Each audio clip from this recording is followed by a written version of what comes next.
Graça e paz, pessoal. Bom dia. Bom dia que o galo já cantou. Você está feliz? Amém. Que bom. Seja bem-vindo ao devocional. Todas as manhãs tem um devocional aqui em cima da palavra de Deus, uma reflexão. Nós estamos agora em 21 dias no Evangelho de João. Hoje é o terceiro dia. Vamos meditar no capítulo 3. E todas as manhãs estou aqui. Graça de Jesus. Se Ele permitir, amanhã estarei e depois de amanhã também, todos os dias. Amém? Hoje um texto também muito conhecido, muito prazeroso na leitura e nos ensina muito. Assim como toda a Bíblia, né? Fica meio redundante todo dia falar isso. Mas vamos lá. João capítulo 3. Havia um fariseu chamado Nicodemos, uma autoridade entre os judeus. Ele veio a Jesus à noite e disse: Mestre, sabemos que ensinas da parte de Deus, pois ninguém pode realizar os sinais milagrosos que está fazendo se Deus não estiver com ele. Em resposta, Jesus declarou: Digo a verdade, ninguém pode ver o reino de Deus se não nascer de novo. Perguntou Nicodemos: Como alguém pode nascer sendo velho? É claro que não pode entrar pela segunda vez no ventre de sua mãe e renascer. Respondeu Jesus: Digo a verdade, ninguém pode entrar no reino de Deus se não nascer da água e do Espírito. O que nasce da carne é carne, mas o que nasce do Espírito é Espírito. Não se surpreenda pelo fato de eu ter dito: é necessário que vocês nasçam de novo. O vento sopra onde quer, você o escuta, mas não pode dizer de onde vem e nem para onde vai. Assim acontece com todos os nascidos do Espírito. Então Nicodemos perguntou: Como pode ser isso? Disse Jesus: Você é mestre em Israel e não entende essas coisas. Asseguro que nós falamos do que conhecemos e testemunhamos do que vimos. Mas mesmo assim vocês não aceitam nosso testemunho. Eu falei de coisas terrenas e vocês não creram. Como crerão se falar de coisas celestiais? Ninguém jamais subiu ao céu a não ser aquele que veio do céu, o Filho do Homem. Da mesma forma como Moisés levantou a serpente no deserto, assim também é necessário que o Filho do Homem seja levantado, para que todo o que nele crer tenha vida eterna. Porque Deus tanto amou o mundo que deu seu Filho unigênito, para que todo o que nele crer não pereça, mas tenha vida eterna. Pois Deus enviou seu Filho ao mundo, não para condenar o mundo, mas para que este fosse salvo por meio dele. Quem nele crê não é condenado, mas quem não crê já está condenado, por não crer no nome do Filho unigênito de Deus. Esse é o julgamento. A luz veio ao mundo, mas os homens amaram as trevas e não a luz, porque as suas obras eram más. Quem pratica o mal odeia a luz e não se aproxima da luz, temendo que as suas obras sejam manifestas, mas quem pratica a verdade vem para a luz, para que se veja claramente que suas obras são realizadas por intermédio de Deus. Essa conversa com Nicodemos é muito top, né? Fora que aqui ele fala nos versículos preferidos de muita gente. O meu tá lá no João 1. Eu falei anteontem, se você não sabe, volta lá e assiste. Se você não assistiu. E ele fala porque Deus amou tanto o mundo que deu seu Filho unigênito, né? Mas aqui Nicodemos, ele era uma autoridade entre os judeus. Ele era um cara muito inteligente, muito sábio. Ele liderava o povo, tanto que ele veio escondido, veio à noite, né?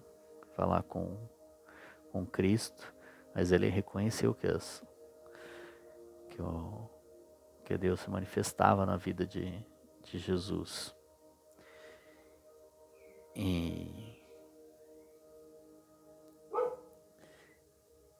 nós temos que levar em conta uma situação. Existe período interbíblico.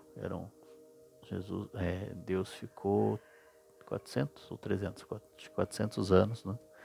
Sem falar com seu povo, sem ter um profeta, um sacerdote, alguém que falava, até vir falar com Zacarias, Isabel e Maria. Quando ser essas pessoas, nós temos um outro momento para conversar. Um outro dia a gente conversa sobre isso, é muito top essa conversa. E aí chega Jesus, por causa da vida de Jesus, que tem esse acontecimento de falar com Maria, Isabel e Zacarias, os pais de João Batista. E Jesus vem fazendo sinais, maravilhas, e, como ele diz aqui, ensinando da parte de Deus, pois ninguém pode realizar os sinais milagrosos que está fazendo se Deus não estiver com ele. Então Nicodemos já tinha entendido quem era Jesus, mas ele precisava aprender mais, ele queria ter mais de Jesus aqui, né? E aí ele vem e não consegue entender o nascer de novo, porque, gente, eles eram pela lei ali, né? A questão de nascer de novo, eles já tinham aliança da circuncisão. Eu não julgo Nicodemos, né? Porque às vezes a gente é tão difícil entender algo que está na nossa cara de Jesus, né? E aí ele explica o nascer de novo, que quem nasce do Espírito vai entender as coisas do Espírito. Então, aí nós temos a metanoia, a virada de chave na nossa mente, quando a gente tem uma verdadeira conversão, quando a gente entende, quando a gente nasce realmente do Espírito, aí a gente começa a entender e pensar com a mente de Cristo, com o auxílio do Espírito Santo, que nós lemos esses dias que o Espírito fala das coisas de Deus, só o Espírito conhece a Deus, e o Espírito está conosco. Então a gente nascendo do Espírito, saberemos as coisas do Espírito. A gente não sabe para onde ele sopra onde quer, a gente o escuta, mas não pode dizer de onde vem, nem para onde vai. Nós temos que deixar-nos ser conduzido por ele. Então, quando ele fala para a gente falar com alguém, falar tal coisa para tal pessoa, ir por tal caminho, fazer isso, fazer aquilo, nós estamos sendo guiados pelo Espírito. Nós temos que buscá-lo todos os dias para que a gente seja mais íntimo dele, seja mais sensível para escutá-lo.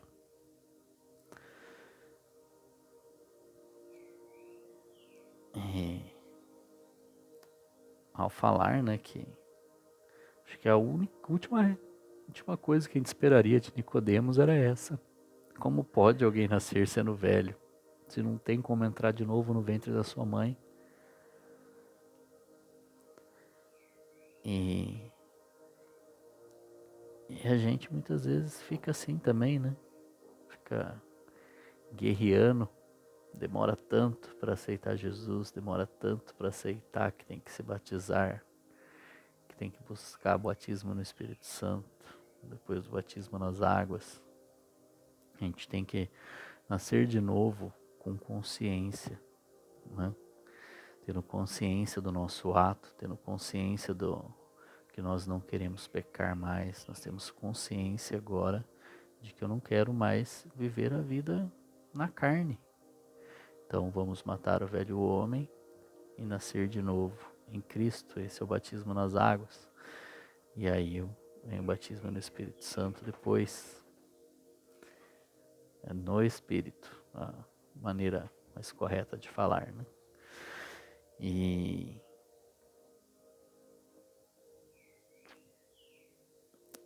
essa parte é maravilhosa, porque cadê? Que Nicodemos pergunta, né? Como pode ser isso? E aí fala, você é mestre em Israel e não entende essas coisas. E fala da carne, do espírito ali.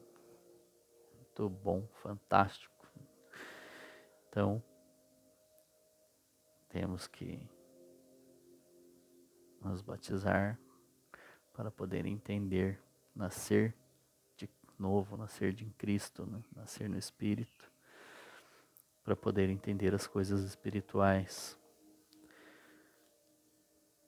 E, continuando, a segunda parte do capítulo 3, testemunho de João Batista acerca de Jesus, né? Depois disso, versículo 22, depois disso Jesus foi com seus discípulos para a terra da Judéia, onde passou algum tempo com eles e batizava. João também estava batizando em Enom, perto de Salim, porque havia ali muitas águas, e o povo vinha para ser batizado. Surgiu uma discussão entre alguns discípulos de João e um certo judeu a respeito da purificação cerimonial. Eles dirigiram a João e disseram: Mestre, aquele homem que estava contigo do outro lado do Jordão, do qual testemunhaste, está batizando, e todos estão se dirigindo a ele. A isso João respondeu: uma pessoa só pode receber o que é lhe dado dos céus. Vocês mesmos são testemunhas do que eu disse. Eu não sou o Cristo, mas sou aquele que foi enviado adiante dele. A noiva pertence ao noivo. O amigo que presta serviço ao noivo e que o atende e ouve, enche-se de alegria quando ouve a voz do noivo. Esta é a minha alegria que agora se completa. É necessário que ele cresça e que eu diminua. Aquele que vem do alto está acima de todos. Aquele que é da terra pertence à terra e fala como quem é da terra. Aquele que vem dos céus está acima de todos. Ele testifica o que tem visto e ouvido. Mas ninguém aceita o seu testemunho. Aquele que o aceita confirma que Deus é verdadeiro. Pois aquele que Deus enviou fala as palavras de Deus, porque ele dá o Espírito sem limitações. O Pai ama o Filho e entregou tudo em suas mãos. Quem crê no Filho tem a vida eterna, já quem rejeita o Filho não verá a vida, mas a ira de Deus permanece sobre ele. Amém. A gente tem uma analogia perfeita para falar isso. Sobre isso. Tem que falar que senão eu esqueço. Ali João está dizendo, né, que eu diminua para que ele cresça. E cadê? Aqui. A noiva pertence ao noivo. O amigo que presta serviço ao noivo e que o atende e o ouve enche-se de alegria quando ouve a voz do noivo. Então a noiva pertence ao noivo. A igreja, as pessoas, os convertidos, os cristãos, são todos do noivo, porque a igreja é a noiva e o noivo é Cristo. Nós somos como João Batista, nós somos amigos do noivo. Nós temos que preparar a igreja,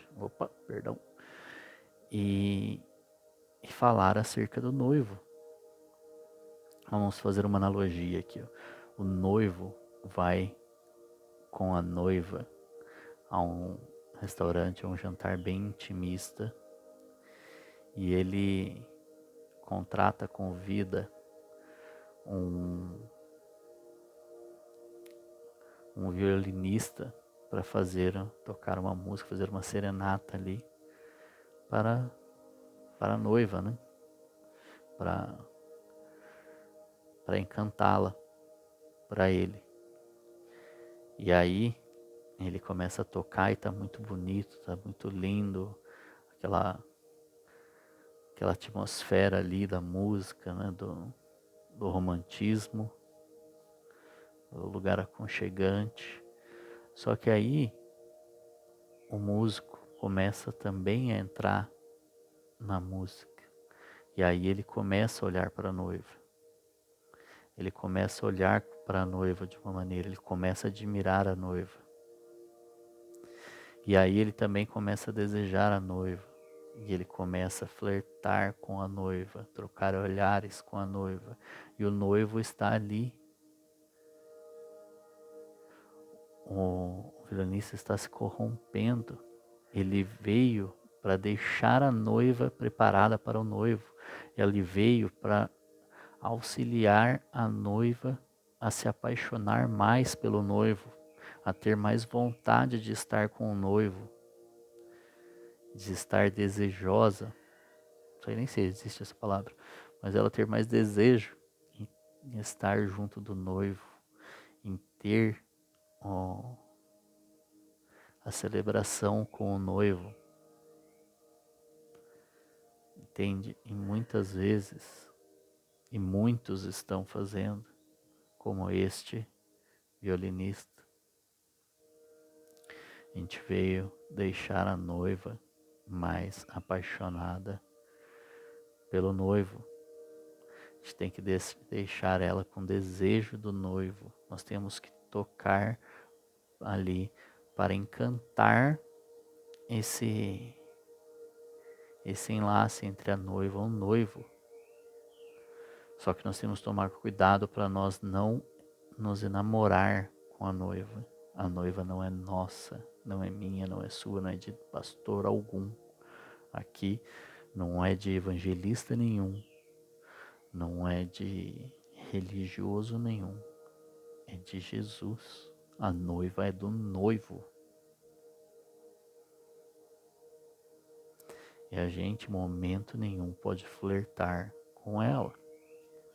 Quero dizer, a gente tem que fazer a nossa função, preparar a noiva e ajudar a noiva a ficar mais encantada pelo noivo. Porque nós somos o amigo do noivo, que prepara a noiva para o noivo. Não prepara a noiva para a noiva ficar com dúvida se quer o noivo ou se quer eu. Entende? Muitas vezes nós queremos fazer encantar a noiva ali, mas com desejo de que ela olhe para nós. Para que a gente cresça, que a gente tenha relevância frente ao noivo. Que a noiva dele jante com a gente ou com ele. Ou que a gente quer se sentar à mesa junto com o noivo e com a noiva. Não. A gente tem que estar aqui apenas para auxiliar a noiva e o noivo. A noiva não pode desviar o olhar dela do noivo. Se nós, o músico que está ali tocando, perceber que a noiva está direcionando o olhar para nós, nós temos que sair do foco da noiva. Nós temos que nos retirar. Temos que deixar que ela volte a olhar para o noivo. Ah, mas foi ela que ficou me olhando. Não interessa. A noiva é do noivo. Ela já está te olhando, dá um jeito dela não te ver mais. Volte o olhar da noiva para o noivo. Porque é necessário que eu diminua e que ele cresça. E os discípulos de João estavam falando assim, olha lá, ele agora está batizando. Aí veio o auxiliar do músico ali falando assim, olha lá, meu, ela está utilizando da sua música para se apaixonar mais por ele, ele está usando mais da sua música, está aproveitando ali a sua música para se apaixonar por ele, ela pode se apaixonar por você também. E aí ele falou, rapaz, sai daqui, eu vim aqui exatamente para isso, para fazer com que a noiva fique mais apaixonada pelo noivo. Essa é a nossa função, é falar mais do noivo, falar as qualidades do noivo. Falar mais de Cristo e menos de nós mesmos. Direcionar tudo para Ele. Como tem dito muitas pessoas, muitas vozes aí falam a respeito de si próprio. Eu posso, você também pode, aquilo. E não, nós não podemos nada sem Ele, sem o noivo. Temos que fazer com que a noiva olhe para o noivo. Eu acho essa analogia fantástica, porque tem como a gente saber se realmente a gente está fazendo com que a noiva se encante pelo noivo, se a gente está falando mais do noivo ou não. O noivo já está pronto, falta a noiva estar pronta para que haja essa festa. E o que nós podemos fazer é exatamente isso, ajudar a noiva a se achegar ao noivo. Amém? Que Deus te abençoe. Amanhã temos o capítulo 4. Se Deus permitir, estaremos aqui. E amanhã vamos lá no spoiler, vamos ver o que tem aqui no capítulo 4. Tem o encontro de Jesus com uma samaritana, poço de Jacó. Esse texto é fantástico também. Então deixe de ler amanhã. Hoje você vai ler mais uma vez o capítulo 3, mais 2 vezes, 3 vezes. Amém? Que Deus te abençoe. Um forte abraço, um grande beijo no coração. Curte, comenta e compartilha. Isso é muito importante para ajudar o YouTube a dar mais relevância ao vídeo e sugerir para mais pessoas assistirem, para mais pessoas entenderem que nós somos amigos do noivo, que a gente tem que fazer com que a noiva se apaixone pelo noivo. Amém? Até amanhã.